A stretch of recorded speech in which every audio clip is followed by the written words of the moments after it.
Hello and welcome back to another 6-scale figure review with me, your host, That Metro Mania. And today we finally have the Hot Toys Darth Vader Deluxe 28. So this is Darth Vader from the Kenobi series. Somehow everything is released from the Kenobi series except for the guy the series is named after. And this is no different. We have the awesome Darth Vader from the Kenobi series, which I've been looking forward to forever now to get in my collection, because not only is it Darth Vader, but it's Darth Vader with a sexy little Anakin head underneath. So this box art, to start, is fantastic. Usually Star Wars is pretty minimal, but this looks great. I love that black and red color scheme. Those are my two. This is a color scheme that always works for me. It's like the Batman. You got Vader's castle. You got your Inquisitors, two of which still haven't gotten figures, but they've shown off multiple times. You see a little teaser of the Kenobi right there, and Darth Vader right front and center. The box is pretty much just generic black and red from there, but still very excited to get this guy out of the box and see how he looks. So, without further ado, let's get this box out of here and get him out, shall we? So I can definitely say with utmost certainty that my initial impression of this guy is very, very good. I mean, he just looks super imposing. These switchable pieces for battle damage between battle damage and his regular look from the show is a super neat feature as well. I love the fact that it came with this sculpt right here, which we will look at a little bit closer here in a second, because it is just so good, and I'm so glad that it came with the deluxe. I can't believe that's actually the default look. I assume the default would have been the regular helmet, but this is the default look that Vader comes with, which shocked me. Anyway, let's get him off of the spinning turntable of doom here and take a closer look at the Dark Lord of the Sith himself. So Lord Vader here does come with quite a lot, normal array of hands. He does come with a regular lightsaber and a LED USB lightsaber, which, as we've seen in the previous videos, hasn't been all that fantastic. He comes with his swiping lightsaber effect, and he does come with two smaller lightsaber effects compared to the slightly longer one he normally has.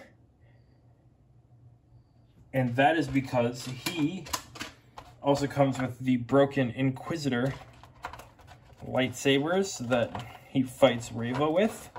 If I could get the other one in my hand. See, two broken Inquisitor lightsabers, which is awesome. Comes with a little thing to adjust eyeballs, because that is an adjustable eye. Comes with the display base he has. He comes with the generic rock one, which I like.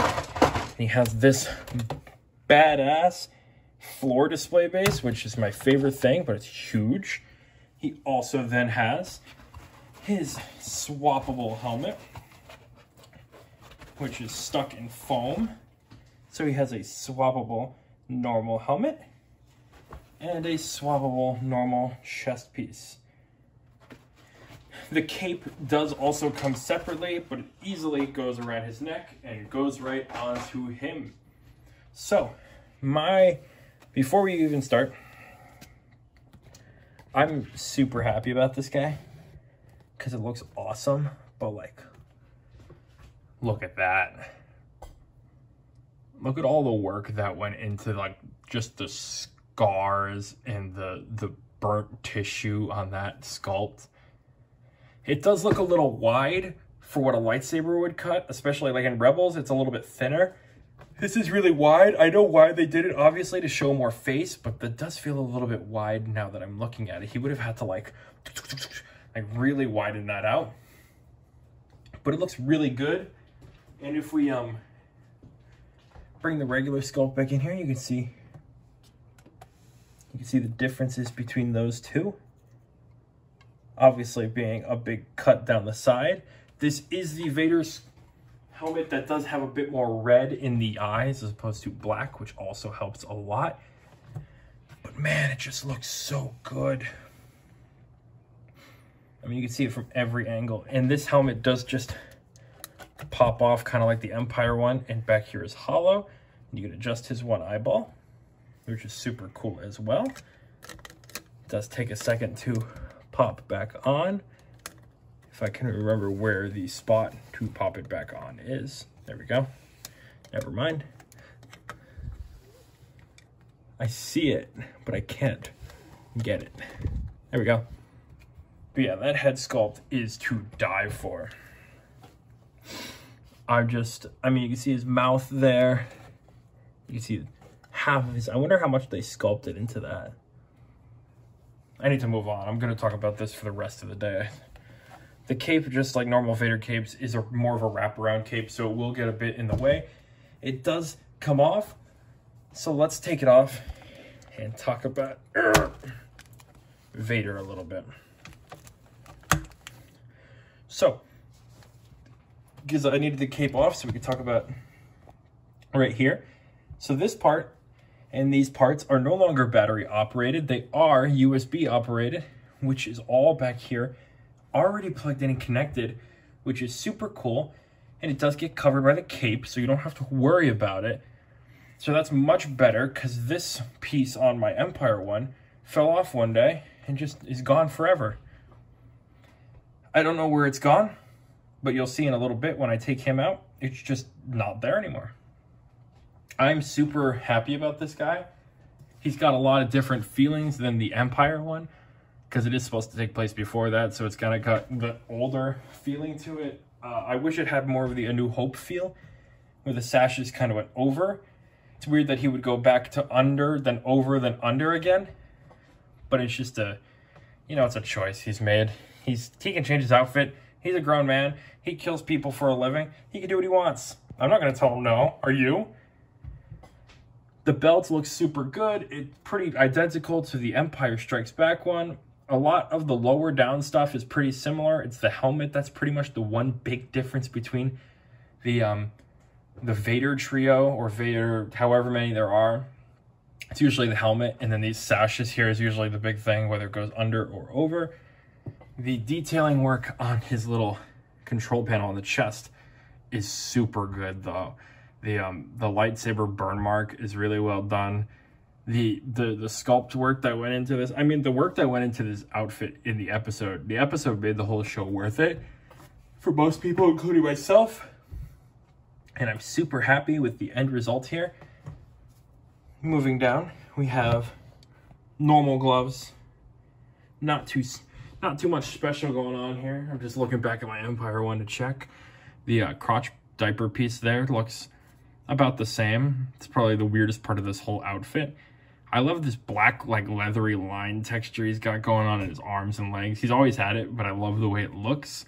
I don't even know how you would describe something like that other than, like, BDSM leather. Then if you bring down to the boots, it's got these shin guards here, like he's a soccer player, which are just connected by straps. And then he's got his normal, like, Star Wars one-piece long-ass boot, which is my least favorite thing. So, transitioning now, let's bring out the clean stuff.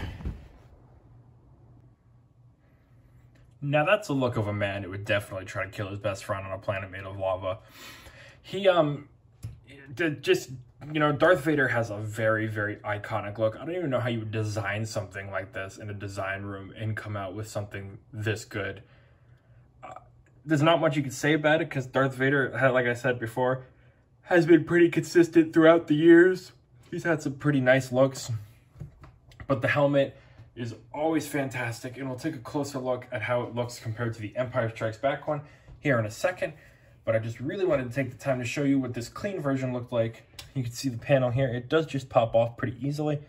We can see the damage that Obi-Wan had done. It even, like, I don't know, he rusted it somehow. Guy just, you know, is rusting magic. But it's nice and shiny there. I feel like there should be a little bit of weathering, because Darth Vader never comes out clean. But, like, what can you do? Anyway, now that you've seen that, let's bring out a couple different characters and do some comparisons, shall we?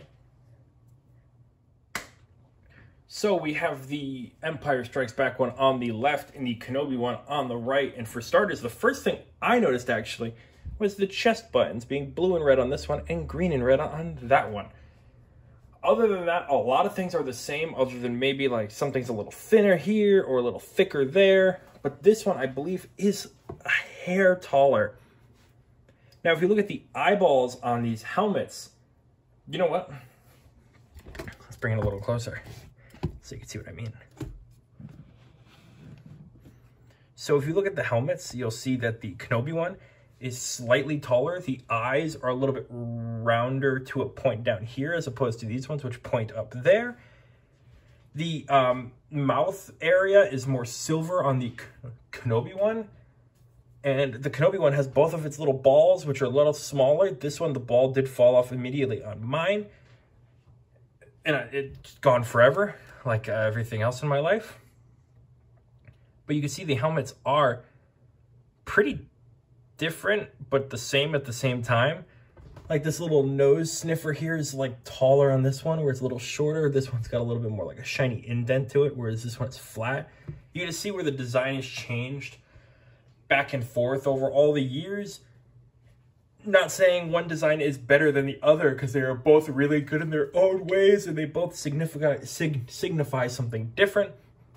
But they both do look good in their own ways. Coming down, you can see the belt area here. It's pretty much the same. The material used for this one is slightly different than this one, because this one kind of bunches up a bit more. I think it's the same material, but the way it's made is different. The capes are different. This one has like a line around the edge. The Empire Strikes Back one has a line around the edge, whereas this one doesn't, as you can see here. This one's just all like one material. They both, again, look super good. It's just completely up to your personal preference which one you prefer. I don't prefer either, because I love each one equally, because they both serve two different purposes. Let's bring out some Inquisitors. And just like that, in true Vader fashion, he towers over everyone. God, he is a tall, menacing, evil half-robot, half-man. Grand Inquisitor looks great, and Reva looks great. I wish we had a couple more Inquisitors. I didn't get Merrick, because he's like a useless nothing character. But I was hoping, you know, the third brother would release at some point, or a couple other ones, because, you know, they're Inquisitors, and I like Inquisitors, and they're cool.